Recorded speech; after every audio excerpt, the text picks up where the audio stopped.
আজকে ভারতবর্ষের প্রাক্তন প্রধানমন্ত্রী তথা আমাদের শ্রদ্ধেয় নেতৃত্ব রাজীব গান্ধীর প্রয়াণ দিবস, সেই প্রয়াণ দিবস অনুষ্ঠানে আমরা এখানে সমবেত হয়েছি। আমরা গর্বিত যে জাতীয় কংগ্রেসের এমন একজন নেতৃত্ব ছিলেন যিনি ভারতবর্ষের জন্য প্রাণ দিয়েছেন।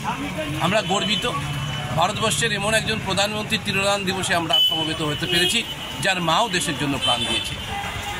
একইভাবে আমরা লজ্জিত যে রাজীব গান্ধী দেশের জন্য প্রাণ দিয়েছেন, সেই রাজীব গান্ধীকে দেশের প্রধানমন্ত্রী, কোনো একজন প্রধানমন্ত্রী দেশদ্রোহী বলে আখ্যা দিয়েছেন।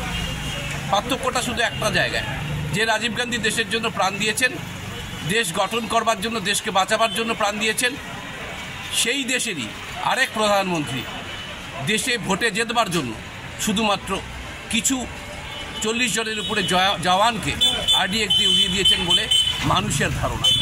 আমরা লজ্জিত যে ভারতবর্ষের প্রধানমন্ত্রী হিসেবে আমরা রাজীব গান্ধীকে পেয়েছি, সেই প্রধানমন্ত্রীর আসলে আরেকজন প্রধানমন্ত্রীকে পেয়েছি যিনি মানুষের ভেদাভেদের কথা বলে, যিনি জাতপাতে ভেদাভেদের কথা বলেন, যিনি মা বোনেদের মঙ্গলসূত্রের কথা বলেন, যে প্রধানমন্ত্রী একতা, বিবিধের মধ্যে একতার কথা বলে গেছেন, যে রাজীব গান্ধী ভারতবর্ষকে একটা সুতায় বাঁধতে চেয়েছিলেন এবং বাঁধতে গিয়ে যাদের রাগের কবলে পড়েছিলেন তাদের জন্য আজকে তাকে প্রাণ দিতে হয়েছে।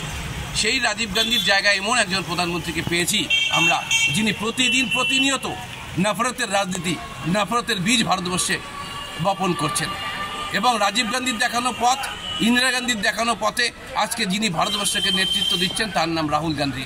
আমরা রাজীব গান্ধীর দেখানো পথে, ইন্দিরা গান্ধীর দেখানো পথে এবং রাহুল গান্ধী যে পথে হাঁটছেন সেই পথেই আগামী দিনে ভারতবর্ষের বর্তমান প্রধানমন্ত্রী এবং তার দলকে ভারতবর্ষ থেকে উৎখাত করব, এই প্রতিজ্ঞাই আজকে এই পুণ্যস্থান থেকে গ্রহণ করলাম।